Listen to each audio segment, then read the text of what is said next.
Allahumma ya rafi'ad darajat Allahumma ya rafi'ad darajat Allah. Aya hiji jelema masantren geus masantren tuluy manehana ngalalana masantren teh sakadar ngaji alfiah maletik sakadar ngaji johar maknun maku santri mah sakicep ngaji samsiah mah lah atuh sapira samsiah malah di Pandeglang mah anakna gedengaranan di Siti Samsiah atuh babari tamah nungaran ukudul jubah nungaran jamul jawame eueuh nanaonan ku santri mah komo Pandeglang Serang mah tangkal kiai tangkal ustad kebon buya ieu Serang Pandeglang Rangkas Bitung urang Tangerang masantren teh kapan-kapan digelar boh tu lain lalagaan masantren teh ka Serang kapan digelar Rama Simkuring pun Rama atupan masantren teh di ditu di Kiai Prawira wer ngarencang sareng Ki Bustomi almarhum almaghfurlah tah di kulon ngaji teh mantak neuk ngaji naon lah tu di kulon mah nungaran ngaji nihayah teu aneh nungaran ngaji raudhah teu aneh tah si budak teh masantren beh jago ngaji ditanya nahu sagilak ditanya maani bade bayan sakicep komo ditanya pikih mah ulah ditanya aing mah pikih mah tuh sapopoe aing mikih ih babarieun teh budak teh ya Allah ngan kabelah dina asal ngobrol asa pang pinterna tulak cangkengna geus lain dicangkeng diceli Masya Allah mun aya masalah asa pang hebatna bae teu bisaeun kiai eta mah kaing lamun aya naon sia mah ngaji teh kara kamari kaing deuk ngaji naon lamun aya pasine katrukeun ilmu sia jeung aing ambu ieu horenganan ilmu nu hese mata ngomean eta dipanggil ku bapana sia ku aing dipasantrenkeun meureun 10-15 tahun mah aya kabeja sia teh bisa ngaji cak batur bisa ngaji teh cak aing mah encah di mana ke masjid di mana dicarekan-nyarekan deui di mana kaciduhan jiduh deui di mana digrokeun teu nembalan sia marah di mana ngagrokeun batur nembalan batur teu nembalan sia marah can bisa ngaji kos kitu mah eueuh nanaonan ngaji kos kitu mah mondok deui sia ka ditu mondok deui biayaan ku aing abah jageus beak cak jala ieu kaler sakaler kidul sakidul wetan sawetan masantren deui sia kos kitu mah can nanaon teh mah kakarak bisa baca kitab bisa narkib bisa nakrir eueuh nanaonan ngaji kos kitu mah ngaji deui sia ka ditu tang nuduhkeun atuh abah ka mana ku aing sia dituduhkeun ieu lalakon teh di Bagdad sia ku ari ti dieu berangkat sekitar 100 km didinya bakal aya jelema boga santrina ngan 3 teu meunang leuwih santri teh 3 bae aya anu maksa kadinya hayang 4 teh nu hiji kudu kaluar tah pasantrenan sia kiaina anu memehna ge geus eungap kieu amat ya aing mah santren ya biasa rawa santren teh urang mah pan hayangkan dulu loba santrina kabeh babari maling kerak ieu mah lain santren teh ku saeutik cenah santrina ya Allah ya Rabb dilaksanakeun santren ka ditu ngajina lain ngaji amil jurumiyah lain ngaji sorop lain ngaji nahu lain ngaji ma'ani bade bayan ngaji teh digawe tuh angkatan taneuh tuh bawaan batu tuh sia itu tuh pindahkeun ka anu nurut geus satahun teh geus satahun cak aing iraha ngajina kok gaji teh kieu bebeja deui ka bapana abah jagening ngaji teh kos kitu titah gawe atuh gawe mah mending di lembur digaji meureun digawe di lembur mah komo haju daftar ka AAT maka dia jadi pelayan tina teu digaji ge maling-maling kadu atuh tabah seperti eta cenah siapa teh ya teruskeun kesimpulanna nama teruslah 3 tahun di dinya karasa si horeng ieu ngaji teh teka caritakeun ilmu-ilmu nu digaweanana aneh ilmu teh teu kudu deui kesimpulanna mah hasil ngaji kitu we ayeuna mah mun neuleuh nu saluhureun isin nulis sahandapeun karunya nu paling hebat mun neuleuh awewe teu hayang awewe teh biasa-biasa bae kos neuleuh kadal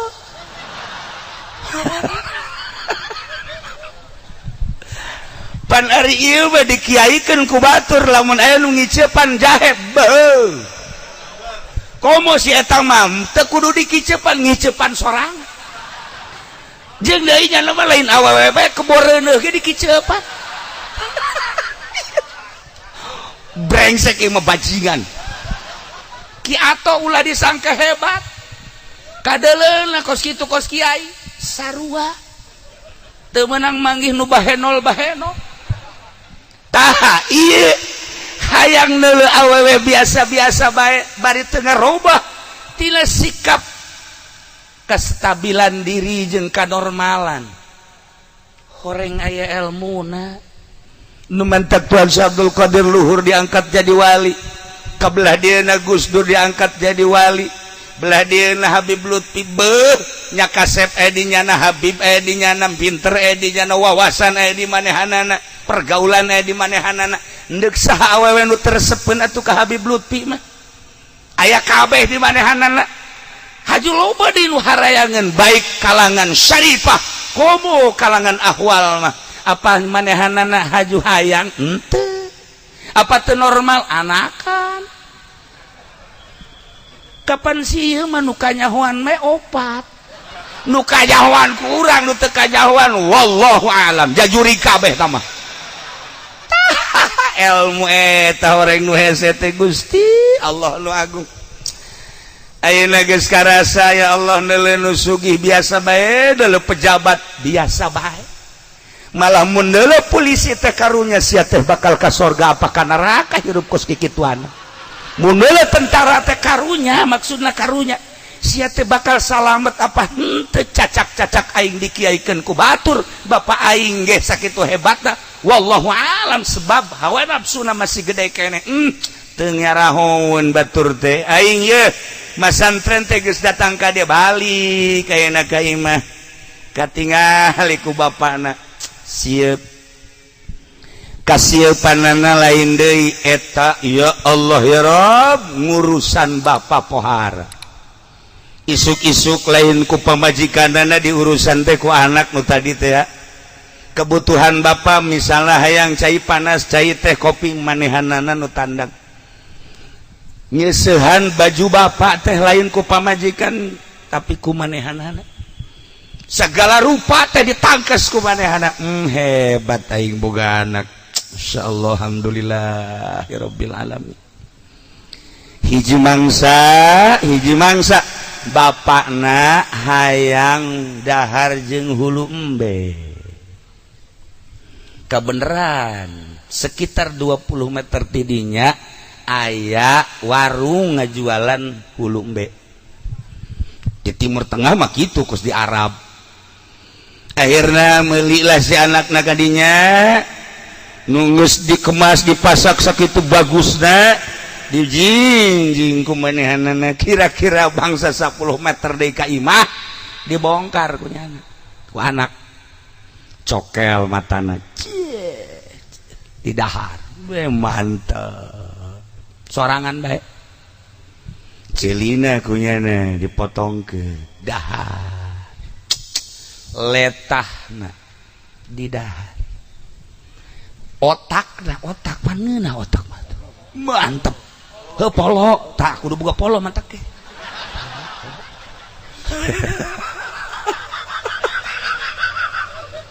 polo na ya Allah di dahar kene masya Allah geus eueuhna naonan dibawa ku yada ka imahna bah ya hulumbe alhamdulillah dibuka ku abah na kaget ayeuna matana ka mana pecak bah matana bah embena pecak ai celina embena torek bah ai letana ge eueuh tah eueuhan bisu bah embena bah gagu dibuka ku jana aja polo lagi eueuh ieu nya eta atuh bah cenah bedana teh embena teh keur hirupna teh botak eueuhna naon cak bapana tuh balikeun deui ka ditu balikeun aing teh kadahar naon balikeun ka ditu bah perjanjian anu boga warung di mana barang geus dibeli cacat sakumaha cacat dage tidak bisa dikembalikan deh atuh sia bodoh amat wallahu alam kula nu bodoh atawa tukang warung atau bapak nu bodoh sia masih ieu kumaha ieu banyak aing ieu hayang hulu embe ku sia dibere embulu embe kos ti dituna kieu bah meureun kieu maksudna mah bahai kolot mah meureun wasok ngadahar barang nu bagus-bagus geus be keuna anak bah meureun ngadahar nu ngeunah kolot malah atuh cukup tulangna goblok sia ka aing sok kumaha naon meureun kitu bah ja meureun aya babasaan kolot mah lamun boga anak ngeunah tapi anak mah mun boga beuh kolot nyang carung kolot mah lamun boga anak teh tah jeung sia tapi anak lamun boga indung teh jeung bapa titah di imahna ngan titah ngabujang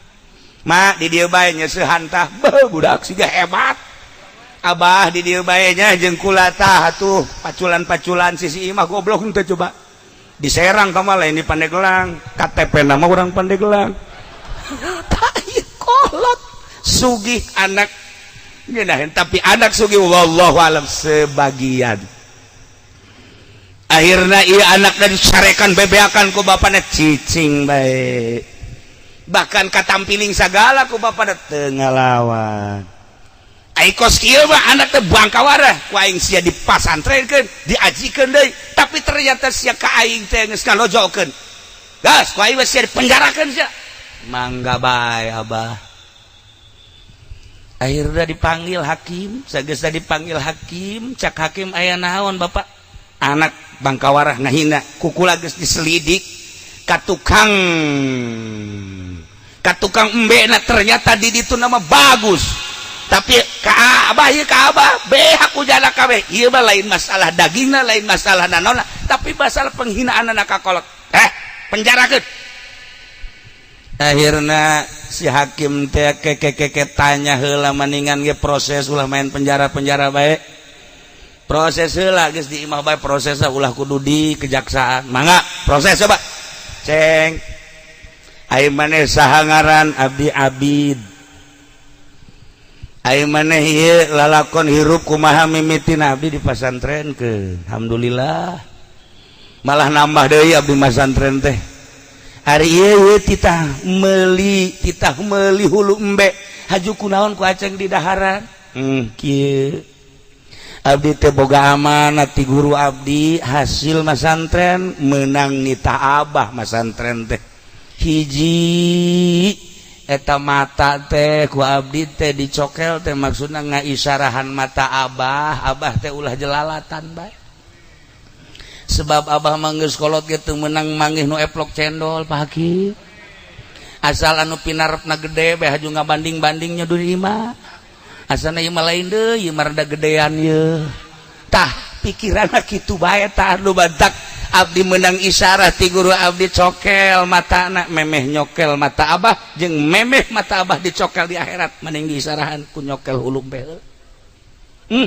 cak bapana luhur ilmu siata iya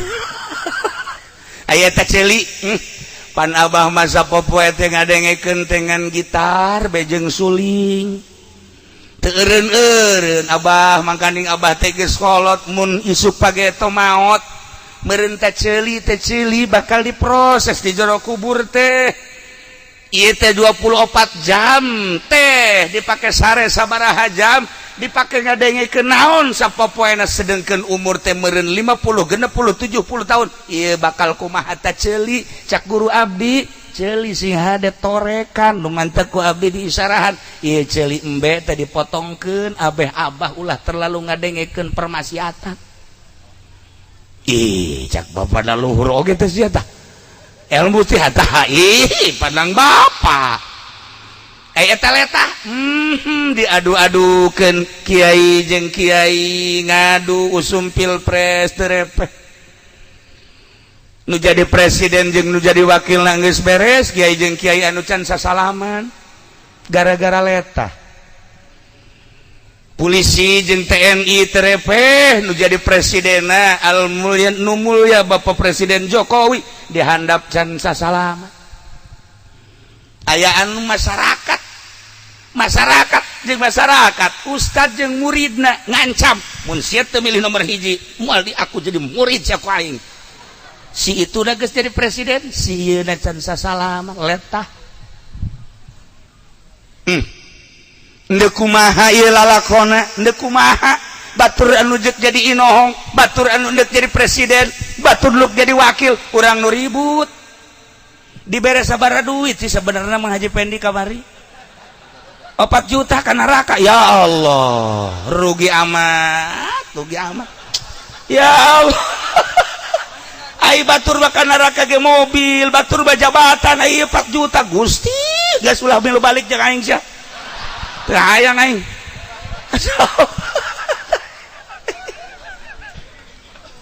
tah ukuranana jeung urusanana kos kitu ya Allah ya Rabb horeganan ilmu tinggal ilmu mun encan datang kana ilmu nu tadi dicaritakeun kitu bae di mana bae henteu kudu ka gunung henteu kudu ka leuweung di zaman Pak Harto di zaman Belanda nu diangkat jadi waliullah loba di zaman Inggris nu diangkat jadi kutubul aulia Ambalaya di zaman Denmark Ambalaya cerita seputar Banten orang cerita Inggris cerita Prancis cerita kitu Portugis cerita Belanda cerita RRC terakhir cerita Hindia jeung Arab cerita Banten berarti cerita eta ketika orang nyaritakeun Banten aya bahasa Belanda anu masih keneh datang ka ayeuna Paseban teh bahasa Belanda poci bahasa Belanda ketel bahasa Belanda jamang urang makan baju ayeuna jamang bahasa Belanda nah ieu teh bahasa Belanda Ambalaya cerita Banten berarti urang cerita negara-negara anu tadi nah baheula di zaman Belanda aya Paseban di samping aya Paseban teh aya lapangan jeung Paseban teh digunakeun ku Belanda paranti nyokotan hasil bumi cicing di Paseban berikut sekretarisna hareup paranti ngumpul-ngumpulkeun hasil bumi pare teh terutama lada asli hasil Banten anu geus kacelun kaun-aun kakoncara ka mana-mana kelasna lain nasional internasional dikumpulkanlah di dinya dibagi ku Belanda dibawa ku Belanda urang nemangan setik etalah Paseban baheula tah eta lapangan seperti eta mana masjid nu eueuh lapanganan mana kecamatan nu eueuh lapanganan mana desa nu eueuh lapanganan urang teh mun nilik lalakon Banten seperti eta dijieun ku ari ku aat Paseban tah paranti nampung jelema nu deuk ngadahar kadu ieu Paseban ngan Pasebanna baheula mah lain kieu Paseban model Banten tah ieu Belanda teh seperti eta ya Allah ya Rabbi kelahiran Kangjeng Nabi tanggal 20 April tahun 500 sekian gimbir musyrikin dengan kelahiran Kangjeng Nabi. 12 Rabiul Awal Senin lahir Kangjeng Nabi, karak lahirna wungkul kafir ge sararieuna. Musyrikin teh geus gimbir sieun. Sinar Kangjeng teh terus nyinaran Mekah, nyinaran Madinah. Nyinaran sakumaha tadi kaunggulan Kangjeng Nabi teh hese dibayangkeunana. Jelemak wari daek diuk di dieu ye, daek diuk di dieu. Lamun lain aya sinar Kangjeng Nabian moal daek. Terdorong tina sinar Kangjeng Nabi daek diuk di dieu. Harapanana tetep hayang menang syafaat ti Kangjeng Nabi.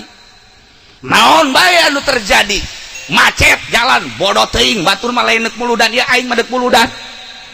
Kunaon eta hayang menang syafaat Kangjeng Nabi? Hebat amat eta Kangjeng Nabi. Kahebatan Kangjeng Nabi, dakwah Kangjeng Nabi teu kudu dicaritakeun kaistimewaan Kangjeng Nabi baheula. Di mana lempang Kangjeng Nabi mah ieuh eta tanda jeung ciri karasulan Kangjeng Nabi.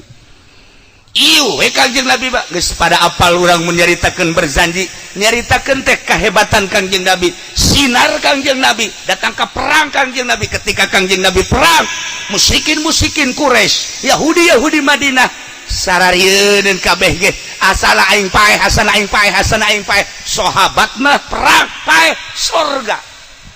Tapi musyrikin jeung kafirin paeh beuh harapan sama sekali.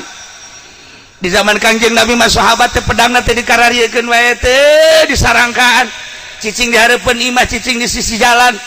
Maksudna naon? Ngadagoan iraha perang.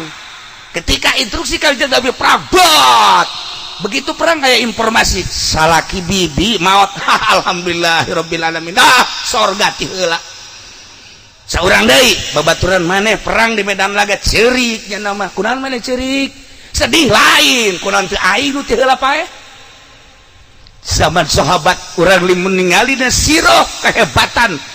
himmahna dina li'ilai kalimatillah seperti eta. Pahayang-hayang perang teh embung katinggaleun paeh teh ngeunaheun rarasanana ka sorga ti heula. Gimbir perjuangan Kangjeng Nabi teh seperti eta. Diteruskeun perjuangan Kangjeng Nabi ku sahabat, teruskan ku para tabiin, teruskan atba tabiin. Datanglah dibawa ku Maulana Hasanuddin ka Banten, diperjuangkan ku Maulana Hasanuddin, lanjutkan ku Syekh Maulana Yusuf nyieun masjid Syekh Maulana Yusuf di Banten teh, diteruskan ku putrana sampai ka Mafahir, sampaikan ka Syekh Muhammad ka belah dieuna, diteruskan ai eta ku Abuya Abdul Halim. Eta teh sinar Kangjeng Nabi nu diteruskan di urang. Ari eta ku Abu Yat Sidahu guru urang sararea, ari eta ku Mama Sanja, ari eta ku Ki Bustomi, ari eta ku Ki Prawira, ari eta ku saantero kiai. Eta teh sinar Kangjeng Nabi anu terus umalandang. Banten boga sejarah lain sakadar di Banten tapi di dunia. Mun urang nyaritakeun sejarah Banten teh kajawaraanana Banten sadunya ulah sa Banten.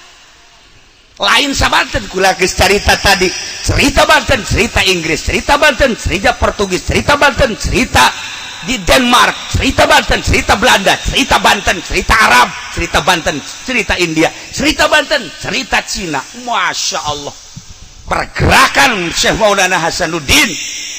berhasil. Ya Allah ya Rabb, anu nurut ka Syekh Maulana Hasanuddin jadilah nuturkeun Syekh Maulana Hasanuddin di Banten. Banten lama aya sebagian masyarakat Banten anu henteu manut ka Syekh Maulana Hasanuddin, berangkatnya ke selatan jadilah Baduy. Nah lamun urang neuleuh udeng-udeng aat Baduy asana ieu mah ilmu Baduy ya. Tah ieu Baduy nu teu nurut. Ya Allah ya Rabb, lamun urang jaritakeun seputar Banten saha nu teu kataji. Utusan Demak ka dieu diutus melalui Syekh Syarif Hidayatullah, diutus ka dieu Syekh Maulana Hasanuddin bergerak jangan nanjeurkeun agama Allah di Banten teh. Ieu teh lain semata-mata utusan aranjeunana, utusan Kangjeng Nabi Muhammad sallallahu alaihi wasallam datang ke ayeuna masih keleh kanjing Nabi teh terus bergerak melalui ahli-ahli Allah, melalui kiai-kiai nu di jero qalbuna aya ikhlasan. Luhur agama Allah dicekel ku jelema nu ikhlas, luhur agama Islam dicekel ku jelema nu teu hayang ieu jeung itu hiji we agama. Luhur agama Allah lamun teu ngalirik kana dunya, kana jabatan, teu ngalirik kana naon, hiji we Allah jeung Rasulullah Muhammad sallallahu alaihi wasallam. Mudah-mudahan urang kabehan hadirna di dieu teh disaksian ku Kangjeng Nabi Muhammad sallallahu alaihi wasallam, nu disaksian ku Kangjeng di akhirat urang dibere syafaat. Sakitu kan harapan urang. Nah, etalah tadi lalakon teh, cak bapana tadi da babana teh ku aing teh dipenjarakeun. Ternyata horeng pinuh ku isyarah, nang abah teh abdi teh kikituan teh melalui guru abdi. Nah, iyalah bah satungtung mata masih keneh dedelean nu ieu. Urang dek bergerak ngaluhurkeun agama Allah, masih lulak lirik kana dunia, lulak lirik keagungan mata ieuna ulah didelekeun kanu ieu bah, didelekeun kanu itu.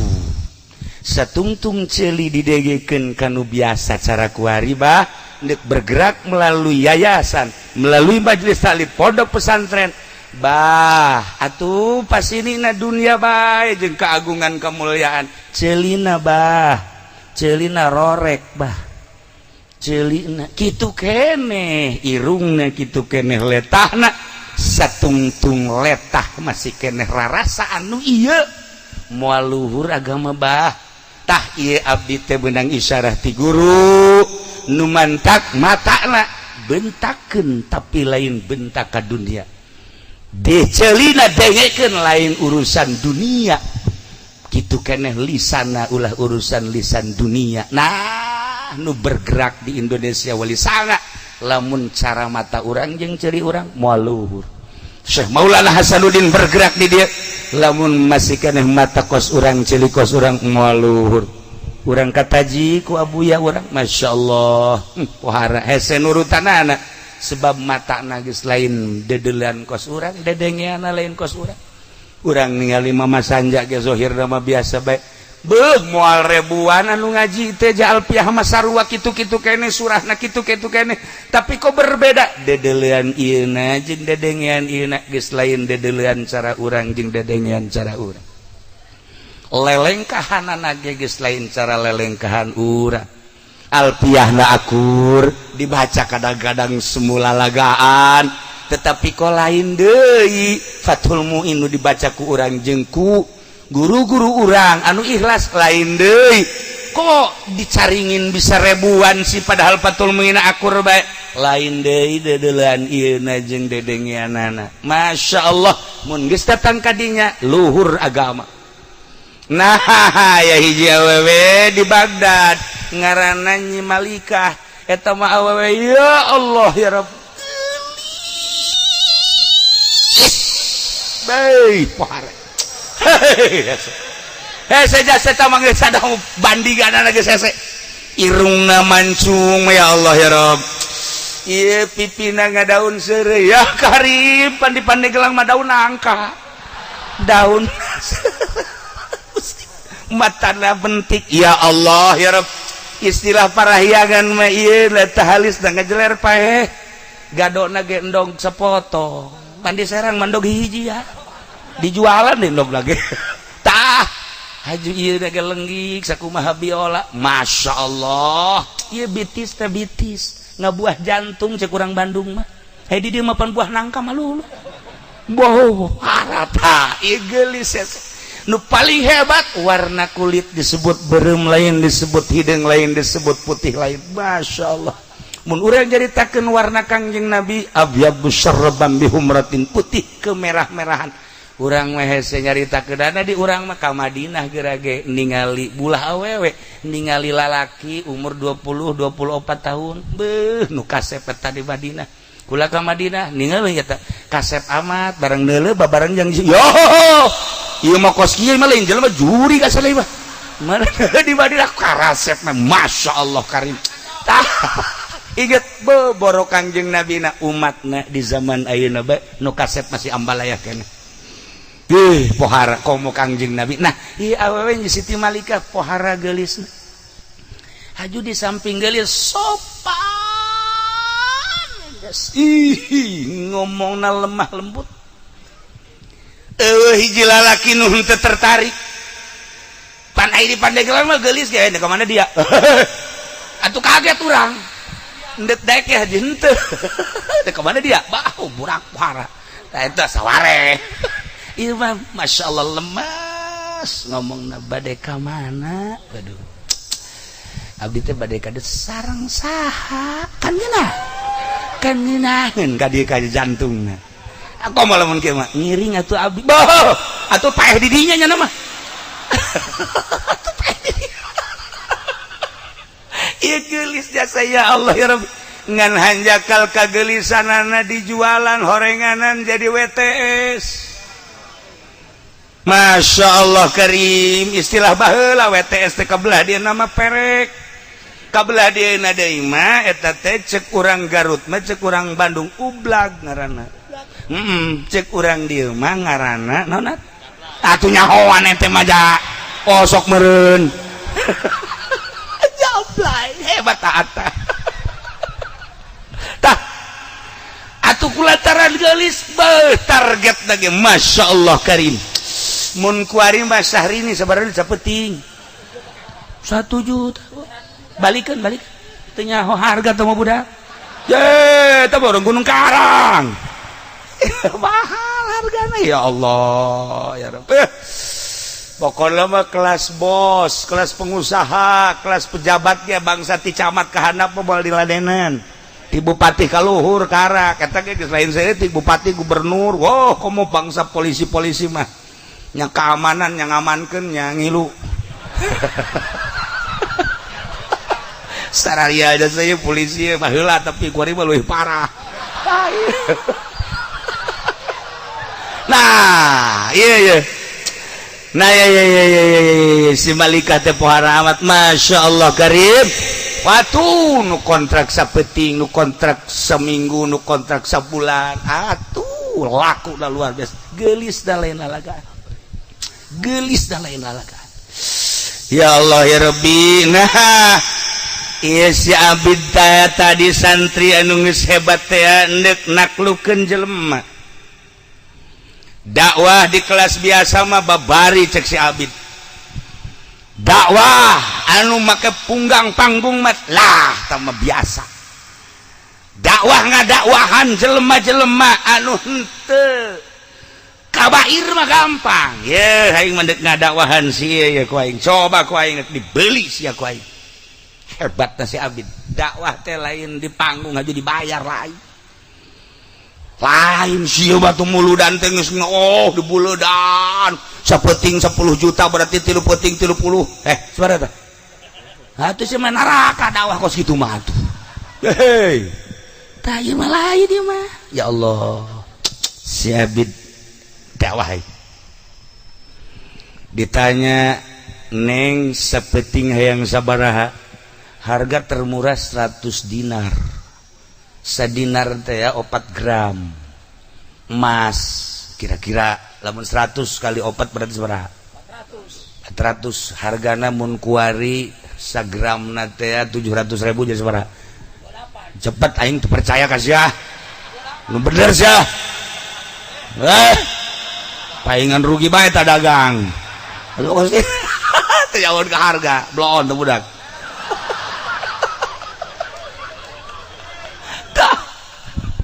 ya Allah ya Rabb dibeli cek si abid beli nyahueun nyana bahwa eta teh santri nyahueun si Malikah teh bahwa eta teh ustad kok daek meuli ustad akhir zaman mah kieu meureun ye iya geus di kolektif we ku nyana wah berarti kiai akhir zaman mah kos kieu ye wah mantep ya akhirna siap beli dibawa ke tempatna datang ke kamar ngerokok heula nginum api-api minuman keras padahal mah kos kieu we ieu teh aqua dihebat-hebat tetep we cai tiis cai gentong itu tah beres langsung malikah bubuka mimiti buka bajuna katembong rembai bulunya mulai sebalik kata si Abid gewe lagi rokok ada pemanasan heula training mulai ya nggak deketan yes, ayo dicekel mah dicekel biasa sukuna terus pencetan gak dia tuh langsung BH-na dibuka insyaallah si Abid gewe si Abid deh insyaallah ieu kieu meureun lalakuan teh batur teh nya cek hatena lalaguanna teh kieu meureun batur teh cek malikah Pak mau sekarang dibuka nih nanti dulu apemnya jangan dulu dibuka sebentar lagi atuh ieu mah geus kudu dicaritakeun noh numbungeun ge ditatarik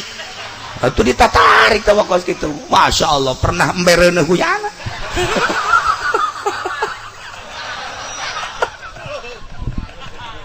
tah akhirnya geus kapetingkeun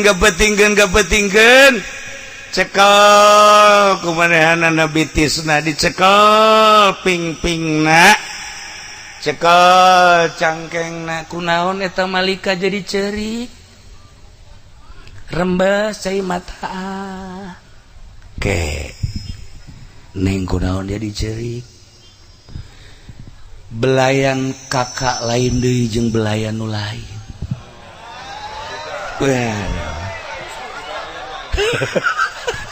emang kumaha gitu anu lain mah beda di mana di belai teh haju maru ringkak bulu rada lain deui rasa panasna rada aya ieu mah kok kula jadi sieun aya naon sih ah jo biasa bae cak Abid asana henteu kajen kuku mah ge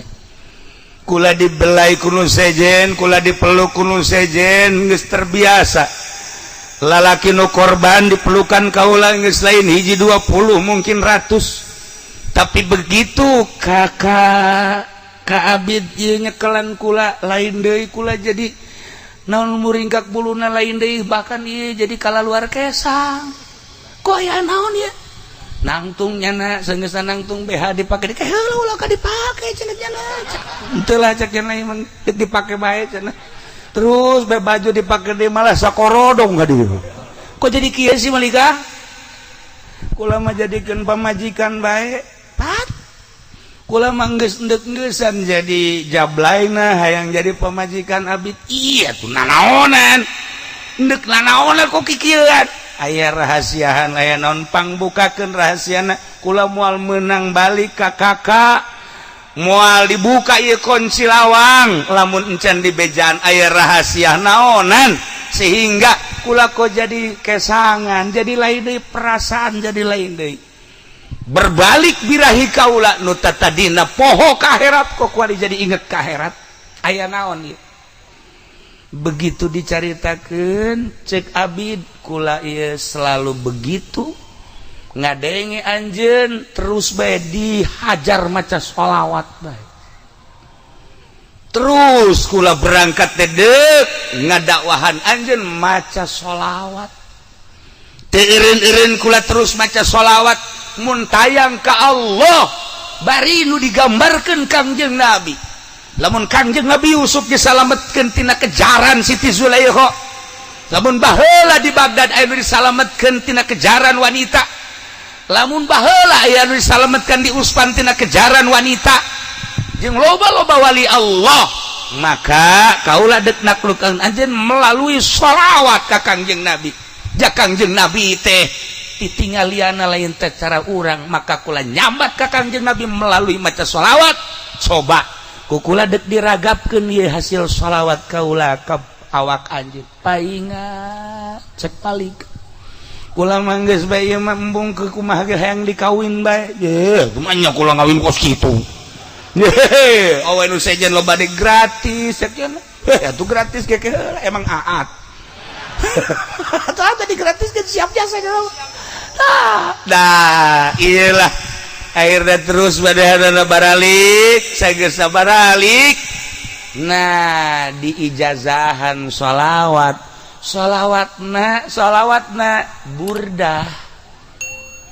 mulai sholli wa sallim daiman abada ala habibika khairil khalqi kullihim eta sholawatna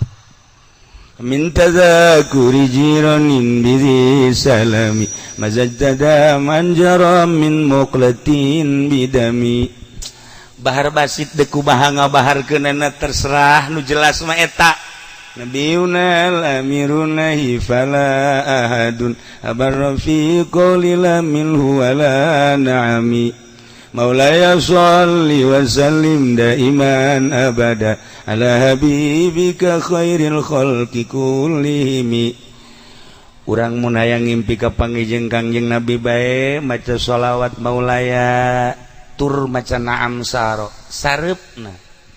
na'am saro taifu manna wa farqani wal hubbu ya taridul ladzati bil alami maulaya sholli wa sallim daiman abada ala habibika khairil khalqi kullihim ngan syaratna hiji boga wudu dua hadiah heula ka Imam Busiri tilu hadiah heula ka Al Mujiz dunga ijazah keunana tilu macana make bahar basit opat tambahan make maulaya nomor kalimana kudu ngarti kana maknana nomor kagenepna dibacana sareupna insyaallah sok gerage urang cinta ka Kangjeng Nabi bandingkeun ka cinta urang jeung ka mobil cinta ka Kangjeng Nabi gedean mana Kangjeng Nabi urang jeung motor urang cinta ka Kangjeng Nabi gedean mana Nabi urang jeung jabatan urang cinta ka Kangjeng Nabi gedean mana jeung keagungan cinta ka Kangjeng Nabi jeung sawah gedean mana ieu Kangjeng Nabi nu aya di kolbu urang urang cinta ka Kangjeng Nabi hayang syafaatna gedean mana Kangjeng Nabi nu aya di hate urang jeung ruko urang Masya Allah Karim mun dibandingkan seperti itu seperti eta tanya diri orang datang ke mana atuh cinta orang ke Kangjeng Nabi teh ja urang mah atuh pohara jasa motor mah dibelaan ku urang Kangjeng Nabi mah dah henteu mobil mah dibelaan ku urang Kangjeng Nabi mah diapilainkeun ku urang sawah mah dibelaan ku urang Kangjeng Nabi mah dibiasakeun bae endeu kumaha tuh perjuangan urang ngajungjungkeun ka cinta urang ka Kangjeng Nabi melalui naon atuh melalui naon jadi banding-banding teh geuninganan ngan sakadar aya ngaranna bae Kangjeng Nabi teh dina kolbu urang ai perjuanganna mah da eueuh gulak-gilak urang teh atuh kamari ieu masantren bisa ngaji alhamdulillah boga santri 10 istiqomah jang ka akhirat teh luar biasa lantaran kabitah yang kabeli motor jeung mobil ngagilek jadi yayasan eta mah di Tangerang di dieu mah henteu di dieu mah henteu beda tuh dek kumaha Kangjeng Nabi dek di mana kitulah para jamaah kaum muslimin wal muslimat rahimakumullah lamun urang nyaritakeun Kangjeng Nabi hese teh kumaha hese ieu aya ngabuktikeun agungna Kangjeng Nabi cara sahabat Kangjeng Nabi nyarita la yu'minu ahadukum hatta akuna ahabba ilaihi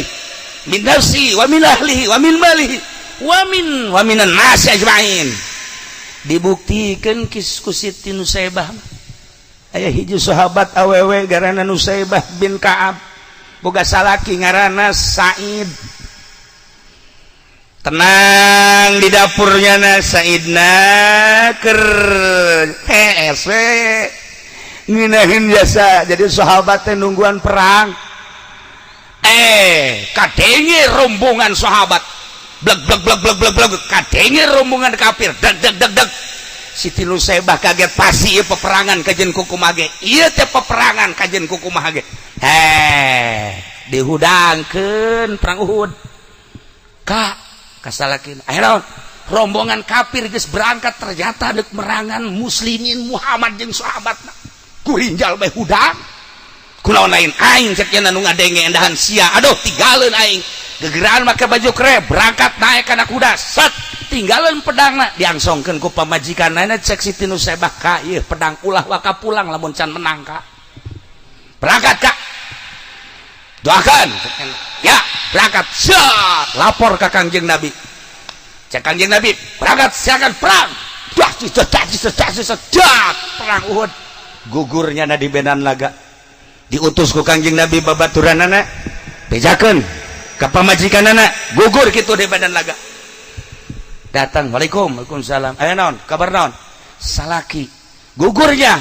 alhamdulillahirabbil alamin kok alhamdulillah neng geus ti heula ka sorga kula pasti kaajak ya kan gas gara balik deui ka ditu kieu besi Siti Nusaibah kadeuleu ku anakna ngaranna Amar mak kunaon ngalamun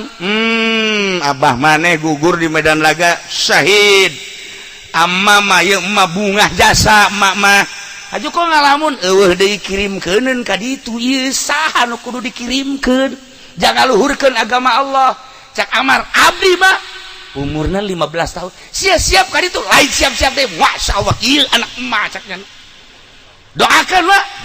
berangkat jana masyaallah mana seserian we masyaallah cak lain anak aing ngaran Amar persis bapana amat persis aat ngalah ka Arif ieu mah bau perkaduanana bau hebat tamat ieu mah geus nah ieu peperangan dah berangkat lapor ka Kangjeng Nabi Amar mana ieu geus aya izin ti ibu justru ieu teh kula teh meunang izin ti ibu sok perang berangkat das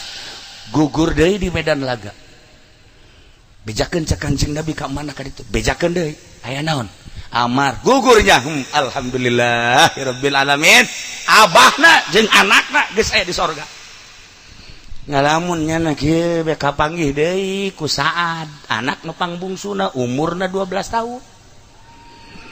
cek Saad mah kok ngalamun sih lain ngalamun sedih mama naon tuh eueuh kirimkeuneun jang perang abah sia geus gugur kakak sia geus gugur ieu saha nu dikirimkeun deui ieu inget ka Kangjeng Nabi na masyaallah kabayang be Kangjeng Nabi jeung para sahabat keur berjuang nah lamun kula ka ditu kumaha emang sia daek perang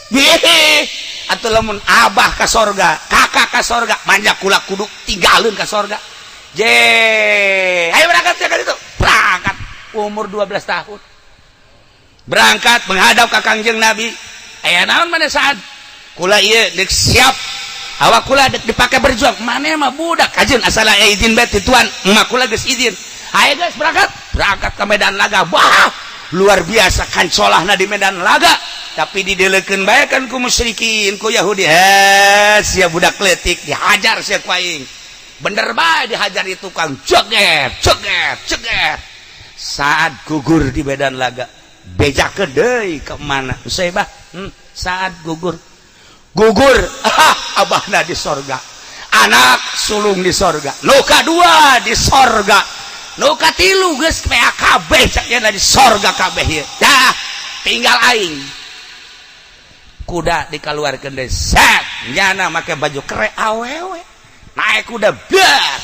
berangkat lapor ka Kangjeng Nabi ya Tuhan ieu bakal pamajikan saya bener ndeu ka mana milu perang kula awewe mah teu kudu milang ka Medan Laga ka ditu cicing we di dieu ngurusan teu abdi mah hayang perang bae ka jeung gugu mage izin bae ti Tuan atuh mangga bae endek mah berangkatlah perang kancolahna di Medan Laga ngaluhurkeun agama Allah nu kadeuleu teh Kangjeng Nabi jeung para sahabat keur ngaluhurkeun agama Allah beak kahajar ku pedang beak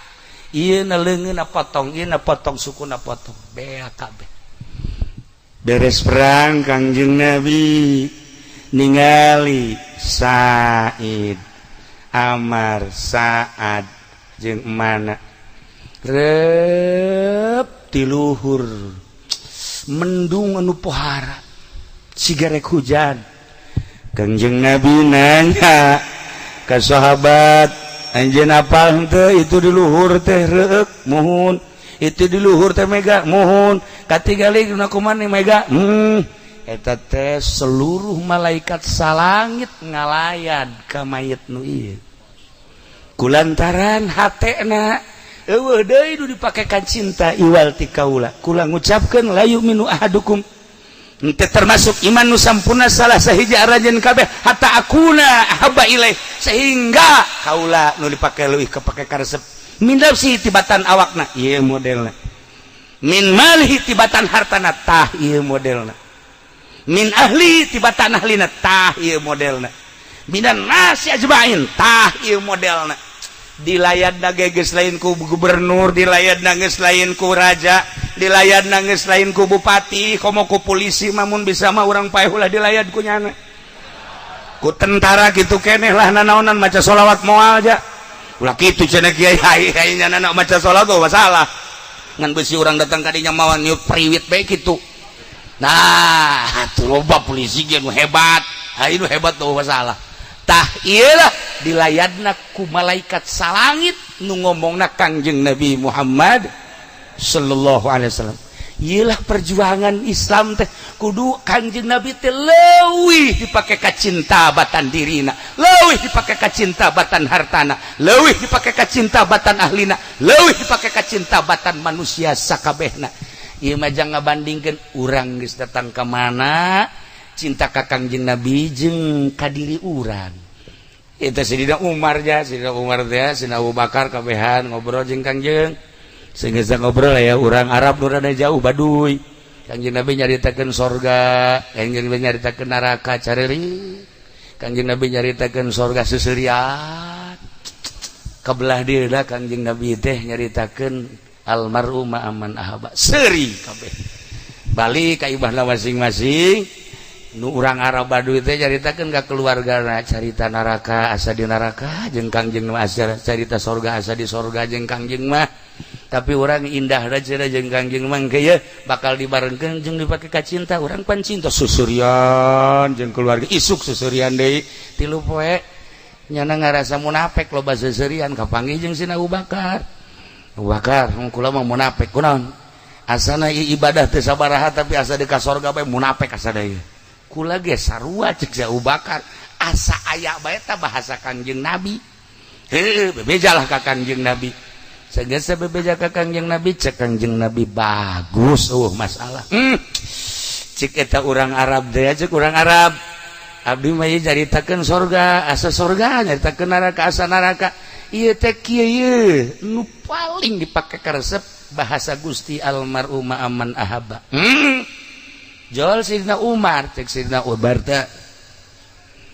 cek Kangjeng Nabi Umar aya maneh cinta ka kaula lu atuh lain cinta deui cintaan kasaha maneh jeung ka kaula kula mah aya sajan mah bus ka katuan we ngan ka awak kula mah cintaan ka kaula lah cek Kangjeng Nabi kos kitu mah neraka cek Sidina Umar cintaan katuan awak kula mah pokoknya diwakafkeun jang tuan tah lamun kitu sorga mun kitu sorga nah kieu Umar ieu cak Kangjeng Nabi almarhum ma'aman ahaba jelema dibarengkeun jeung nu pake karesepna kula alhamdulillah ngan cek Sidina Umar sakieu ayana ja kula mah Abu Bakar kitu urang Arab kitu tenang cek Kangjeng Nabi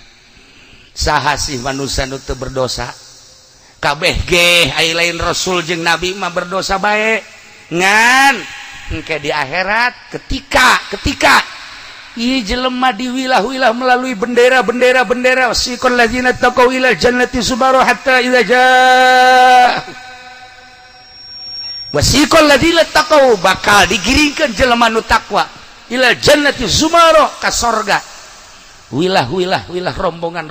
aya bandera PDI aya bandera Golkar aya bandera PKB aya sia mantep deh itu mah tah eta mah ka neraka kabeh sok sia ayo sia ulah beagan bandera Golkar di akhirat mah aya ge bandera Siddiq bandera jihad bandera adil 9 bendera nu dibikeunan ku Kangjeng Nabi ka pemimpin nah cak Kangjeng Nabi ulah sieun kula bakal aya di dinya sahaja loba nu cinta ka kaula sanajan dosana loba engke ku kaula digerokeun ka dieu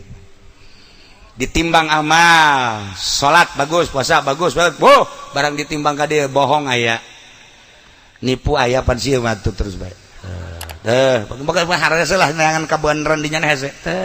geus ngampreh ge cek malaikat balangkeun bae kitu ka sore pannyana cinta ka Kangjeng Nabi Kangjeng Nabi na aya ya si Pepen kan aya kade tetep kayak milunya di tukangnya gitu. Sugan teragak be maneh mah itulah jadi orang cintakeun ka Kangjeng Nabi sebab Kangjeng pernah nyarita almar'u ma'amman ahabba ya Allah ya Rabb para jamaah kaum muslimin wal muslimat rahimakumullah tadi caritaan nomor kahijina Kangjeng Nabi teh kamulyaanana jadi langit jadi bumi mun ditulis make mangsina laut make penahna tatangkalan moal anggeus jartakeun kasampurnaan Kangjeng Nabi kasampurnaan Kangjeng Nabi teh urang cinta ka Kangjeng Nabi tembongkeun cinta urang melalui sedekah panjang mun aya carita tentang sedekahna sholawatna bae ka Kangjeng Nabi salah sahiji jelema anu ngadawamkeun sholawat abid tadi WTS bage WTS luluh ku sholawat dina burdah lamun urang nyaritakeun burdah maca sholawat urang babarengan jeung para zolimin jeung para pemerintah anu ka urang suudzon baca sholawat aya hiji sholawat baca eta moal kukumaha pamarentah bakal ngahormat lantaran naon kadeuleuna urang lain urang tapi Kangjeng Nabi Muhammad sallallahu alaihi wasallam kukula geus dicaritakeun sakumaha tadi horeng Kangjeng Nabi teh perjuanganna luar biasa dibuktikan ku Siti Suwaidah urang Banten teh ahli perjuangan jawara ngaranna geus datang ka mana mun dibandingkeun jeung eta urang ngajawara teh ngaluhurkeun agama Allah geus datang ka mana nah kulas tahun anu silam kitu memeh pilpres ziarah ka Habib Lutfi 5 mobil ieu marilu kabeh 5 mobil adik-adik kula keluarga milu kabeh ngobrol hangat aduh luar biasa jeung Habib Lutfi balikna dibere oleh-oleh kadu 2 dus atau 3 dus cek Habib Lutfi kiai sini nanti di rest area harap berhenti semua ini harus dimakan ya makasih Beb berangkat sampailah di rest area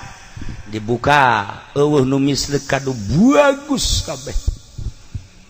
nu goreng Habib Lutfina di Pekalongan tapi meuli kadu lain di Pekalongan di tempat kaduna di paranti ukiran teh naon Jepara teh kira-kira Habib Lutfi dek ngaberkatan kula lain sia coba asa kasia bae kan Habib Lutfi keberkatan naon atuh kesusu eta mah berangkat meuli di Jeparan bagus nomor hiji datang ke rest area dibuka kula mah ngadahar hiji mikir aya Habib Lutfi mere kadu naon maknana ai sia tah mah teu ngarti mana atuh mimiti lisila haju cingogo haju kikituan beak sabaraha mah atuh genderowo kadu tah mah Masya Allah sarua kabeh lu mikir ieu teh maknana naon kadu teh ya Allah ya Rabb kula memikiran aya Habib Lutfi teh teu sawajarna mere kadu aya naon maknana dibongkaran unggal kitab can kaharti aya kitab Imam Jalaluddin Rumi dibuka ku kula kula seuseureun bae bisa ditakbir luar adalah syariat antara jero jeung luar toriko jerona adalah hakikat hiji nomor kedua luar adalah ulama su nomor kedua ulama zohir tapi anu berjuang nomor katilu ulama hakikat terakhir urayan Imam Jalaluddin Rumi luar eta adalah pemerintah antara luar jeung jero ulama su nu di jerona adalah ulama hakikat kata haji kukula dibukaanlah kukula urayan Imam Jalaluddin Rumi dina kitabna pas kula alhamdulillah zarah ka Turki meuli kitab di ditu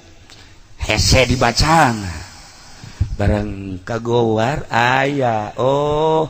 horenganan hayang sengit tekos kadu kudu melalui cucuk heula panjang nama dongeng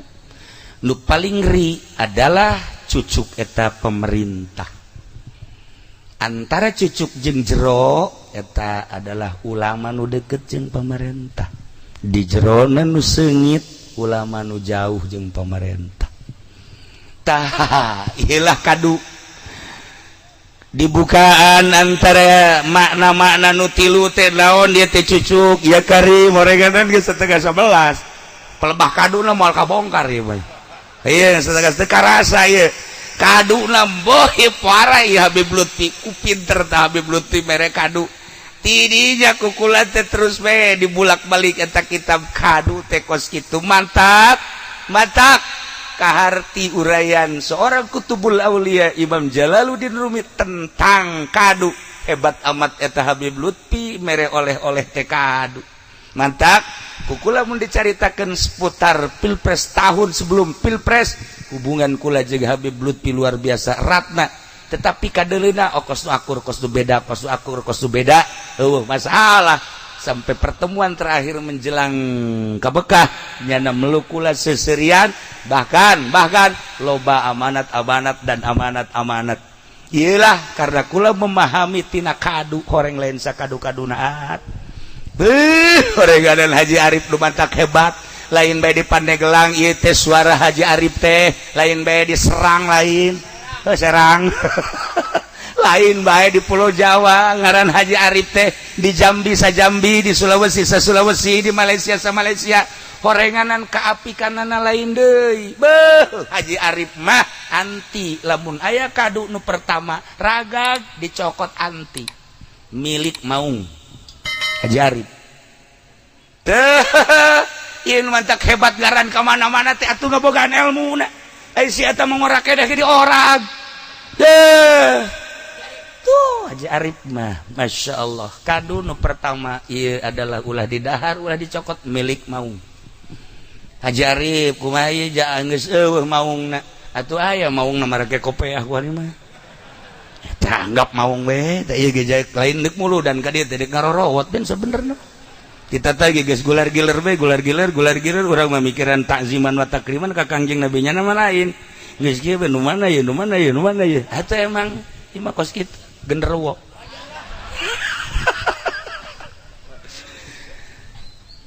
buah kedua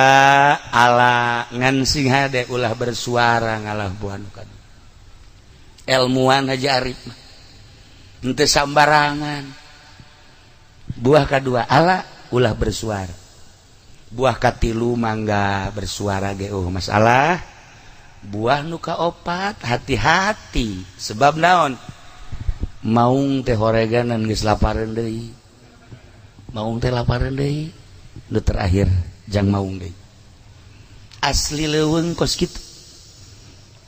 seputar Banten teh baheula teh perdagangan negara nu 5 tadi teh istimewa memeh orang Maroko datang ka dia berjuang melalui Batuta sabaraha orang Maroko nu gugur di Demak di Jawa Timur Jawa Tengah termasuk di Banten nu mantak keistimewaan Banten geus teruji ilmu dugalana lantaran tilu urang Maroko nu ka dieu ulama gugur kabeh hiji Batuta nu hebat Ibnu Batuta terakhir orang Maroko anu berjuang di Banten anu deuk siap sagala-galana nyana neuleuh urang Banten geus nyingrai ka ditu melalui Maulana Hasanuddin Baduy ilmu di Banten teh pohara luar biasa terketahui lain sakadar di Indonesia tapi di dunia nah carita ilmu perdagangan pohara sejarah geus ngajelaskeun kuarima ilmu pertanianana nu mantak loba ngaran kadu di Pandeglang kunaon kadu loba ngaran kadu picung kadu merak kadu engang kadu banen kadu ambalayah tak kadu kula danyakeun ka sasaha ge eueuh nu nyaho duka boga sejarah baheula zaman perjuangan baheula balain Kabupaten Serang. Serang teh sawah nu mantak dinyaran Serang Belanda. Eta teh Serang teh cukuran Garut, Serang, cakuran dia mah sawah. Mun dilalakonkeun tah gak jadi Kabupaten Serang, gak jadi Kabupaten Pandeglang, jeung lobana kadu. Eta teh gabogaan sejarah termasuk kaduna ge gabogaan sejarah anu luar biasa. Henteu semata-mata Habib Lutfi mere berkat tilu dus nu sakitu lobana jeung baragus kabeh. Horenganan aya makna anu tersimpan dina kadu teh kunaon teh jeruk, kunaon teh apel, kunaon teh manggis, tapi kunaon kadu Habib Lutfi mere berkatna. Ai si eta mah tuh teh naon datang ka kuari ya kitu-kitu bae. Sugan ngarti cucu kadu atuh henteu. Sugan ngarti naon eta kadu henteu jangan mah pokona mah bahkan ku aat ge ieu teh dek dibere teh lain sakadar kadu tuh kadu nu disemen ge dek dibawa kan. Leg-leg ku sia kabeh. Aku teu garti-garti dah. Ya Allah, ya Rabbi aing boga babaturun ku kieu-kieu. Hadirin kaum muslimin wal muslimat rahimakumullah. Terakhir ieu teh haul Haji Arif. Tah, tu tadi teh perjuangan datang ka gugur di medan laga. Urang doakeun Haji Arif ge mudah-mudahan nyana berjuang lain lalagan. Kukula mun diceritakeun ilmu Haji Arif leuwih tibatan anak nanyahona. Kula mun nyaritakeun ilmu Haji Arif leuwih tibatan aat nyahona kula insyaallah. Nyana mah nyaho dengan sakitu. Kula leuwih aya ilmu nu istimewana di samping ilmu pertanian, ilmu perkaduan, aya ilmu nu teu dikanyahokeun ku aat hanya sebeberapa gerintil nu nyaho. Lain jelema biasa Haji Arif. Ngan kulantaran jamna geus jam 10:30 iraha deui waktu insyaallah tah urang ngabahas kadu jeung naon sebabna loba ngaran kadu di dieu jeung deui eta Haji Arif boga ilmu naon tah eta nu paling penting mah ngan kuari doana mudah-mudahan Haji Arif dihampura sakabeh dosana dicaangkeun di kuburanana dilegakeun di kuburanana dibere kanikmatan kubur ku Gusti Allah Subhanahu wa taala guru-guru urang bapak-bapak urang bapak kolot urang dulur-dulur urang nu maraot saantero nu haladir di dieu khususna umumna di Kabupaten Pandeglang Serang jeung Rangkas Bitung Lebak kabeh mudah-mudahan dihalampura sakabeh dosana dicaangkeun dilegakeun di kuburanana dibere kanikmatan kubur ku Gusti Allah Subhanahu wa taala. Doakeun aat sakeluarga oge para panitia mudah-mudahan dibere jala lembar ku Gusti Allah Subhanahu wa taala. Urang hadir di dia di akhirat mudah-mudahan disyafaatan ku Kangjeng Nabi Muhammad sallallahu alaihi wasallam jeung urang mudah-mudahan maut husnul khotimah. Mun hayang ningali makhluk Allah anu teu pernah maksiat malaikat. Mun hayang ningali makhluk Allah nu salilana maksiat setan. Nu kadang-kadang maksiat kadang-kadang taat bawaan kula ngan lobaan maksiat hampir nyarupaan ka setan.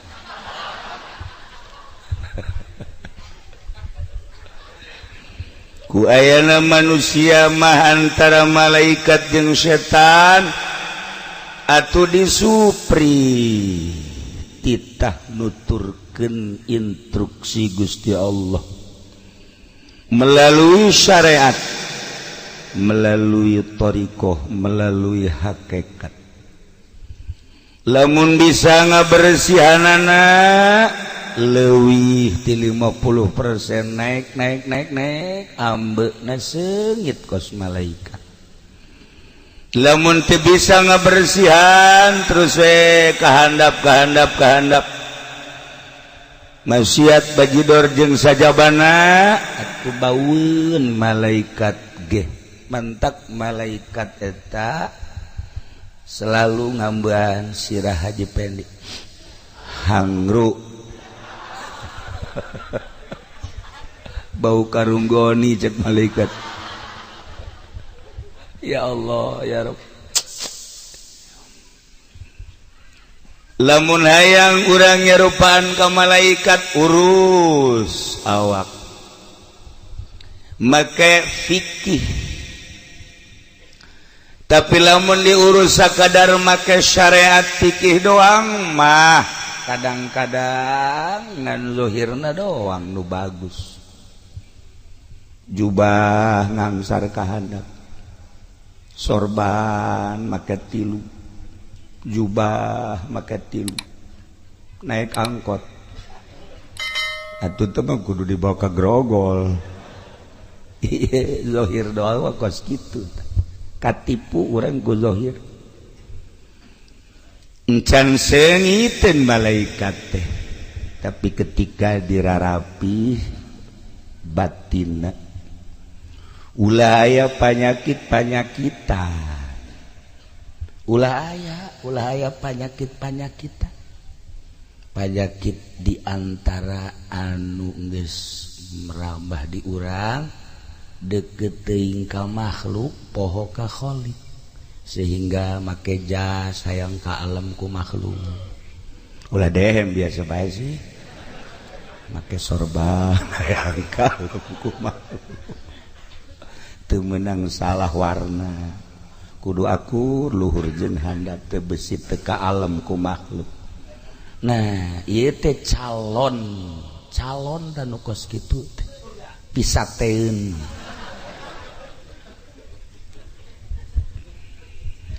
Bersihan gerage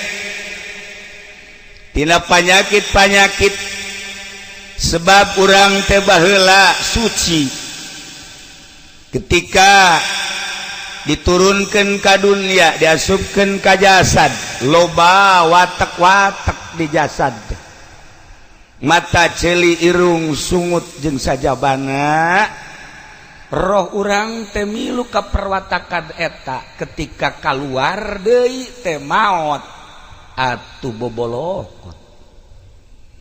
Nilah nu dikhawatirkeun teh ketika urang maot, ternyata roh urang teh henteu suci sakubah anu pertama. Sedengkeun nu bakal menghadap ka Gusti Allah teh lain awak. Ketika roh keluar, awak urang nama dicengcerikan, dipandian, dibungkus, disolatin, dibawa ke kuburan, dikubur nu kamari di komandan-komandan anak buah namalah lincekan, nu kamari di bapak-bapak anak jeung incu nincakan kuburan. Bahkan anu kamari di buya-buya di mama-mama murid nage milu nincakan ngagoler di jero kuburan. Nu kamari ieu di dunia teu meunang salah sare teh, kudu aya kipas, kudu aya AC, kamar kudu gede bae jeung kudu harum bae. Kasur nage teu meunang salah, inoak maafkir, kudu spring bed bae, masya Allah karim. Make baju teu meunang salah, make sepatu teu meunang salah. Isuk pageto mah geuninganan asup ka kuburan, boro-boro aya spring bed, boro-boro aya kipas, boro-boro aya AC, usik-usikan ge hese di jero kuburan. Eta mah jasad. Ternyata anu menghadap ka Sang Maha Khaliq mah roh urang. Naik ka luhur langit ka hiji, mun bagus bisa langsung ka dua, mun masih kene bagus langsung ka tilu, ka opat, ka lima, dan selanjutnya ketika bagus karak ku Gusti Allah disuprih titah turun deui ningalikeun jasad nu keur ngagoler di imah. Oh eta teh awak aing. Urang teh geus terpisah, ketika dipandian milu urang neulekeun, ketika dibungkus halapis, 2 lapis, roh asup ka dinya set, dilapis ka 3 urang aya di dinya, terus dibungkus di talian sing kenceng, nalian reketak, jadilah pocong, dibawa ka masjid kadenge saha imamna, saha anu beritakeun, sebab roh urang aya di dieu. Dibawa terus ka kuburan, milu urang, masya Allah. Lamun bagus indah, tapi lamun goreng roh urang naik ke langit ditanya roh saha ieu urang pondok coba bukunya coba barang di deuleu ya Karim ieu mah subuhna koboan 90% koboan cak malaikat teu narima nu kobo ieu mah ye terus dagangna oplosan teu beres ieu mah ye dijejak ku malaikat dijejak terus ka handap set jadilah ririwa sapondok sarieun kabeh asal maghrib kunci lawang besi air ririwa Haji Pendi